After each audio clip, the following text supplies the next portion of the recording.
Mari kita berdoa sebelum kita membaca merenungkan firman Tuhan. Bapa di dalam surga, bersyukur buat kesempatan kami beribadah, memuji memuliakan nama-Mu ya Tuhan, dan tiba waktunya bagi kami untuk membuka firman-Mu. Kami mohon ya Tuhan, ketika kami membuka firman-Mu, bukalah juga hati kami. Jadikanlah hati kami seperti tanah yang baik, supaya ketika benih firman Tuhan ditaburkan, boleh sungguh-sungguh berakar, bertumbuh, dan juga berbuah nyata di dalam kehidupan kami.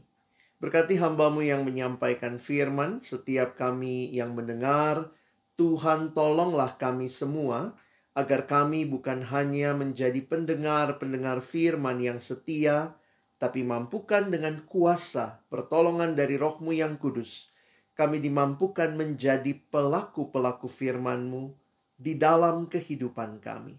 Bersabdalah ya Tuhan, kami umat-Mu sedia mendengarnya. Di dalam satu nama yang kudus, nama yang berkuasa, nama Tuhan kami Yesus Kristus, kami menyerahkan pemberitaan firman-Mu. Amin.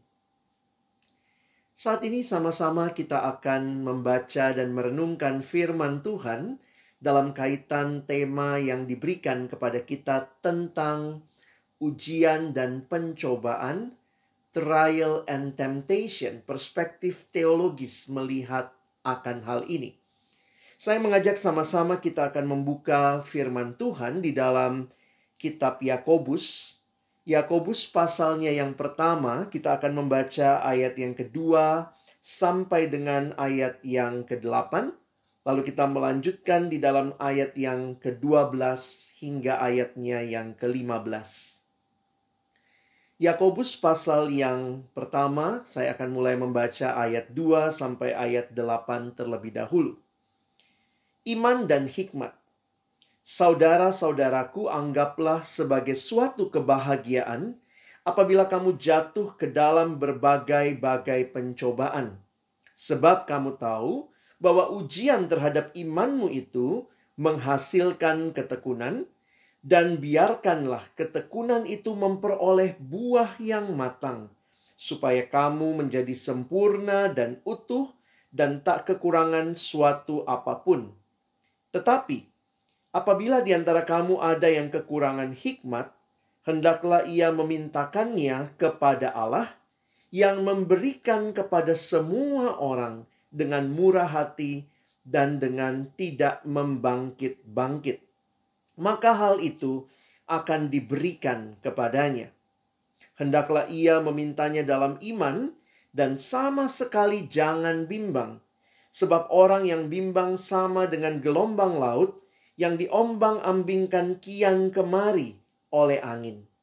Orang yang demikian janganlah mengira bahwa ia akan menerima sesuatu dari Tuhan, sebab orang yang mendua hati tidak akan tenang dalam hidupnya.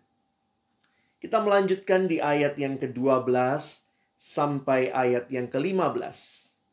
Pengujian dan pencobaan. Berbahagialah orang yang bertahan dalam pencobaan, sebab apabila ia sudah tahan uji, ia akan menerima mahkota kehidupan yang dijanjikan Allah kepada barang siapa yang mengasihi Dia.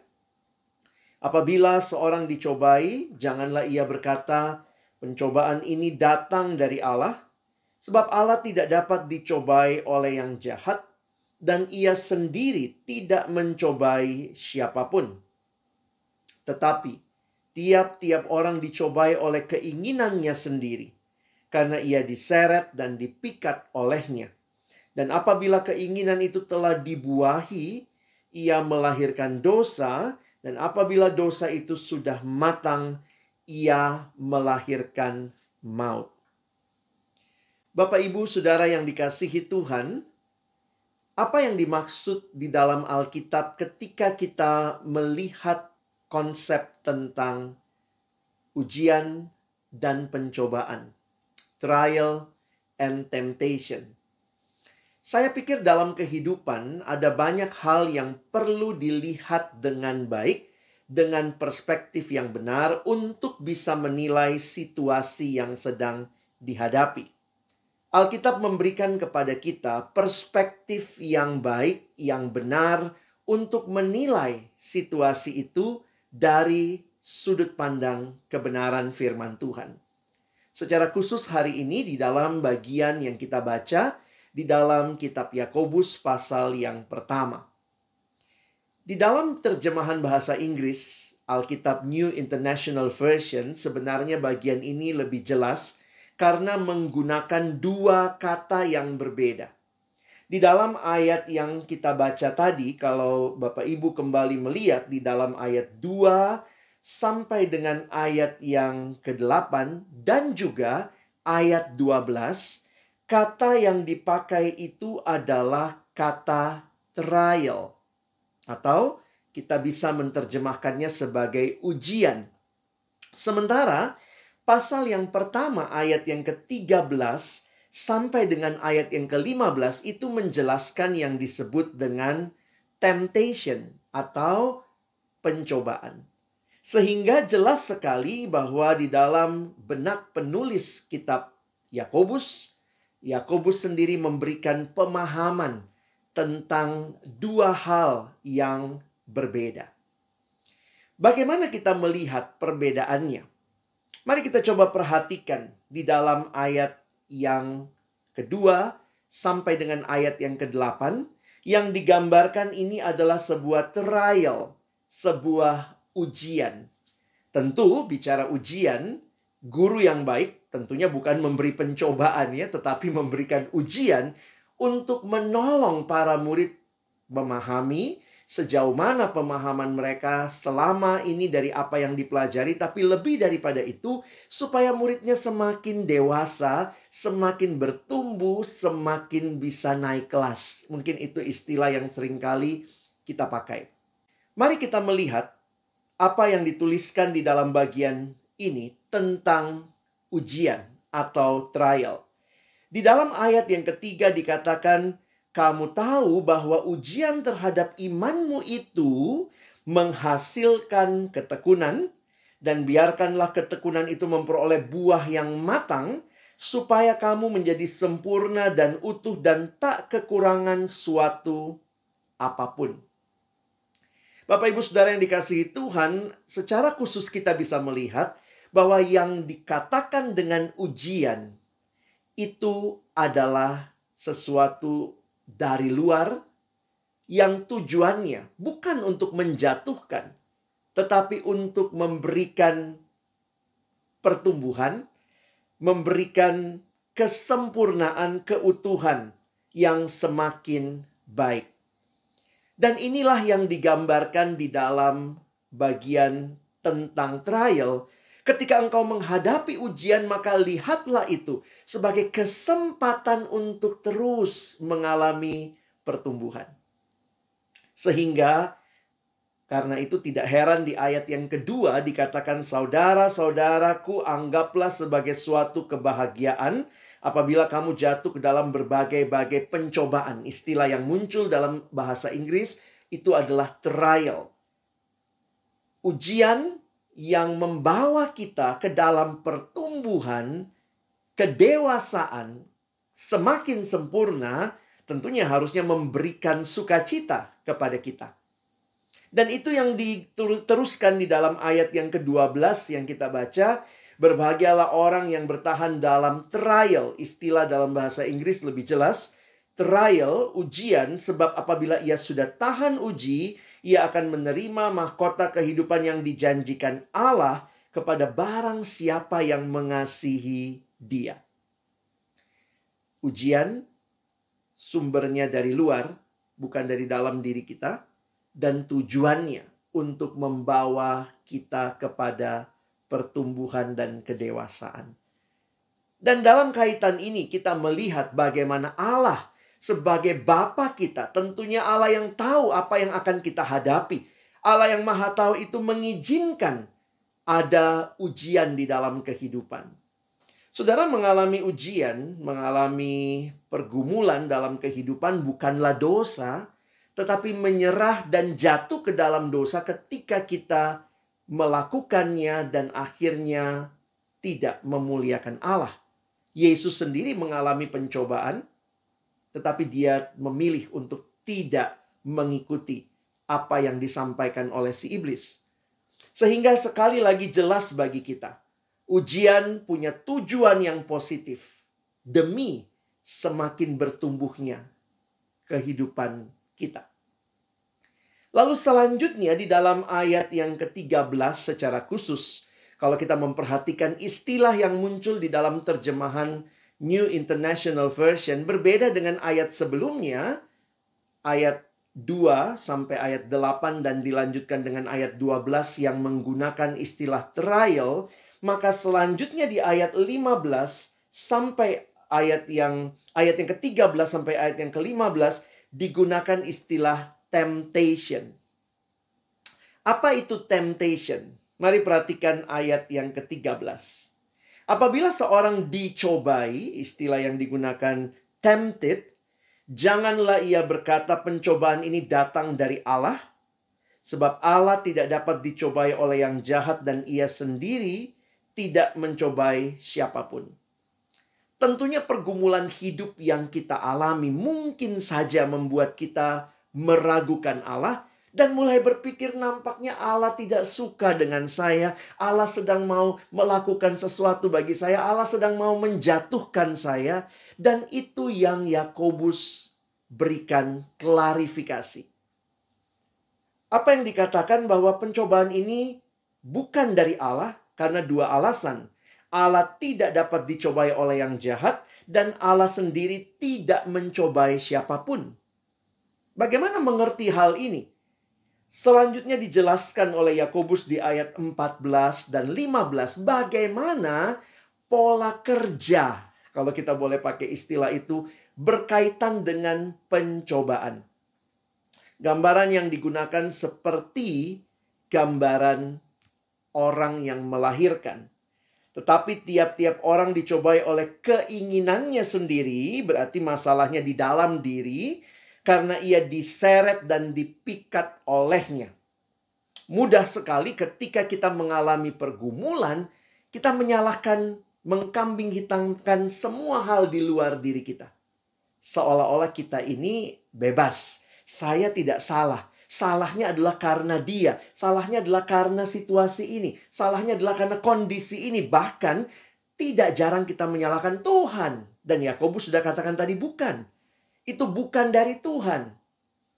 Tetapi pencobaan itu lahir dari keinginan sendiri karena diseret dan dipikat olehnya. Perhatikan ayat 15. Dan apabila keinginan itu telah dibuahi, ini gambaran kelahiran tadi, ia melahirkan dosa, dan apabila dosa itu sudah matang, ia melahirkan maut. Give birth, melahirkan maut. Bapak, Ibu, Saudara yang dikasihi Tuhan, di sini letak perbedaan yang sangat mendasar bahwa berbicara tentang ujian itu dari luar dengan tujuan membuat kita semakin dewasa, semakin matang. Sementara bicara tentang pencobaan ini bicara dari dalam, dicobai oleh keinginan hatinya sendiri. Memang masalah utama dalam hidup bukannya yang di luar semata-mata, tetapi masalah hati. What is the heart of the problem? The heart of the problem is the problem of the heart. Tidak heran ketika penulis Amsal mengatakan di Amsal 4 ayat 23, jagalah hatimu dengan segala kewaspadaan, karena dari situlah terpancar kehidupan. Pencobaan mulai dari hati yang sedang tidak percaya pada Tuhan, sedang tidak mengandalkan Tuhan, hati yang melihat hal itu indah dan kemudian mengikutinya. Padahal itu memberikan dampak yang membawa justru jatuh ke dalam dosa. Sehingga kalau kita memperhatikan apa yang terjadi di Taman Eden misalnya, bahwa ini kita tidak bisa menyalahkan kenapa ada taman, kenapa dibuat taman, kenapa ada pohonnya. Tetapi ketika kita tahu bahwa Hawa mengambil buah itu, dia melihatnya sangat indah, dia mau mengambilnya dan dia memakannya. Maka ini bicara tentang pilihan hati yang dimiliki oleh manusia. Nah, saudara yang dikasihi Tuhan, ini perbedaan yang sangat mendasar melihat apakah ini ujian atau ini pencobaan. Tapi realitanya bagaimana dalam kehidupan? Saya coba membaca satu kutipan di dalam satu buku yang saya baca mengatakan, seringkali kita sulit untuk membedakan antara pencobaan dan juga ujian. Yakobus dalam bagian ini membedakan tentang ujian yang datangnya dari luar dan pencobaan karena kelemahan diri kita dari dalam. Di dalam pengalaman nyata, kedua hal ini seringkali sulit dibedakan dan tidak dapat dipisahkan. Tetapi apa yang menjadi hal yang penting untuk sama-sama kita pahami?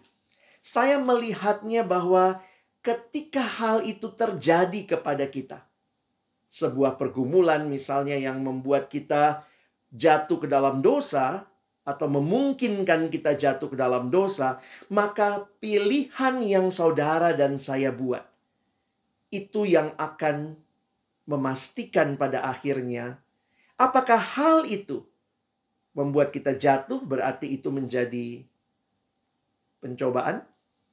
Atau ketika kita memilih untuk setia taat kepada Allah, tidak meragukan Allah, memilih kebenaran, dan kita melalui itu, maka itu menjadi sebuah ujian bagi kita. Sehingga yang penting di dalam bagian ini adalah setiap kali kita mengalami pergumulan hidup, ingatlah baik-baik untuk percaya seperti janji Allah bahwa kita sanggup dan mampu oleh pertolongan Roh Kudus untuk memilih kebenaran, melakukan kebenaran. Di dalam bagian yang kita baca tadi, ayat yang pasal pertama, di dalam ayat yang ke-6 misalnya, dikatakan, hendaklah ia memintanya dalam iman dan jangan sama sekali bimbang. Ini berkaitan dengan apa? Berkaitan dengan ketika menghadapi pergumulan, maka ayat 5 mengatakan apabila di antara kamu ada yang kekurangan hikmat, hendaklah ia memintakannya kepada Allah. Meminta hikmat untuk bisa berhadapan dengan pilihan-pilihan hidup yang di dalamnya saudara dan saya memilih untuk setia kepada Allah. Sehingga itu akan membawa kita bukannya jatuh mengikuti hati kita yang akhirnya jatuh dalam pencobaan, tetapi belajar setia kepada Allah. Dan itu kemudian akan menjadi hal yang memberikan kepada kita pertumbuhan dalam kehidupan ini. Bagaimana menerapkan hal ini secara praktis? Saya mengingatkan kepada kita bahwa hadapilah setiap pergumulan dengan satu keyakinan bahwa mengikut Tuhan, berjalan bersama Tuhan, memilih apa yang Tuhan kehendaki, itu adalah hal yang indah, hal yang penting kita lakukan. Mungkin awalnya tidak enak, karena pilihan-pilihan untuk hidup dalam kebenaran seringkali membuat kita justru dicemooh, membuat kita justru tidak mendapatkan untung yang dilihat oleh dunia. Tetapi memilih hidup seturut dengan kehendak Allah, bukan mengikuti apa yang ada di hati kita. Itulah sebenarnya yang akan membawa kita makin bertumbuh, makin serupa dengan Kristus.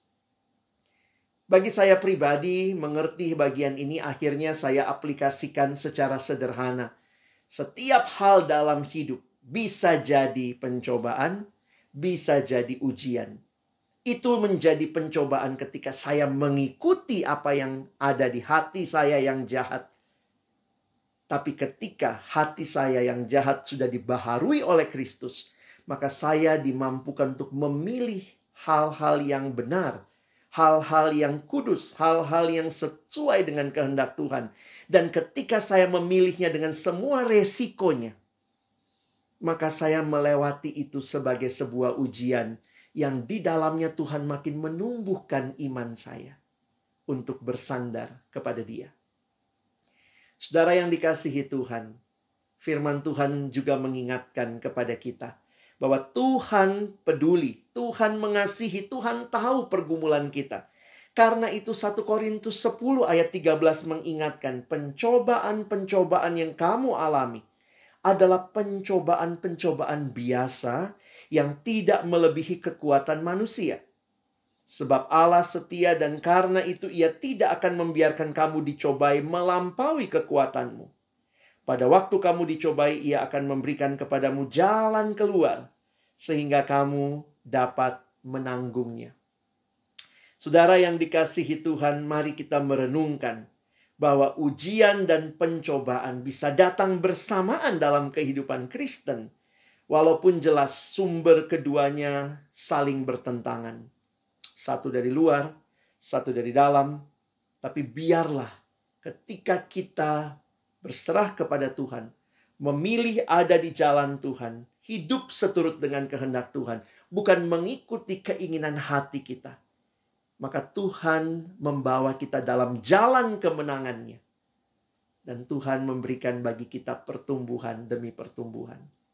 Kesulitan hidup termasuk masa pandemi ini bisa jadi pencobaan buat sebagian orang. Tapi buat sebagian orang lagi yang terus belajar bersandar pada Tuhan, memilih untuk tidak bersungut-sungut, tapi belajar untuk melihat Tuhan apa yang Kau kehendaki. Dan bahkan apa yang bisa saya lakukan dalam situasi pandemi yang sulit ini. Situasi ini akan menjadi ujian yang mendewasakan saudara. Untuk semakin melihat karya Tuhan. Dan bagaimana Tuhan sedang membentuk hidup yang semakin hari semakin serupa dengan Kristus. Kiranya Tuhan menolong kita memakai kacamata firman-Nya untuk melihat kehidupan kita. Hadapilah pergumulan ini dengan bersandar kepada Tuhan. Amin. Mari kita berdoa. Kami percaya ya Tuhan, Engkau Allah kami yang hidup. Allah yang tidak pernah meninggalkan kami. Di tengah pergumulan yang kami alami, ingatkan kami bahwa Engkau hadir menyertai perjalanan kami. Karena itu kami bersyukur dan kami mau terus melangkah bersama Tuhan. Karena ketika kami berjalan bersama Tuhan, memilih hal-hal yang Tuhan mau kami pilih, itu membuat kami semakin bertumbuh, semakin dewasa di dalam Tuhan. Terima kasih untuk firman-Mu. Tolong kami pada akhirnya bisa melihat pergumulan-pergumulan hidup kami dengan perspektif yang sesuai kehendak Tuhan, sesuai dengan firman-Mu. Dalam nama Tuhan Yesus, kami bersyukur, kami berdoa. Amin.